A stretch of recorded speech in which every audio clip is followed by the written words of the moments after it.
Daily living activities. Activities of daily living, ADLs, are the everyday tasks people need to manage to live independently. They are a core part of what care workers support. Basic ADLs: personal hygiene, washing, oral care, hair care, nails, toileting, and continence care, dressing, choosing clothing, putting it on safely, eating and drinking, mobility and transfers, instrumental ADLs, IADLs,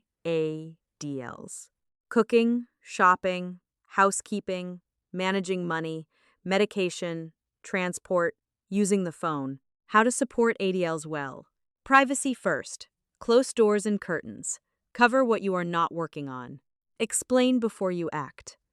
I'm going to wash your back now. Is that all right? Pays to the person, not the rota.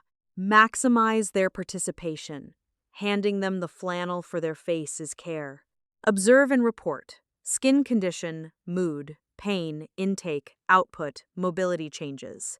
Record what was offered, what was completed, and any concerns. Continence care. Always private, dignified, prompt. Skin checks at every change. Report any redness, breakdown, or pain immediately.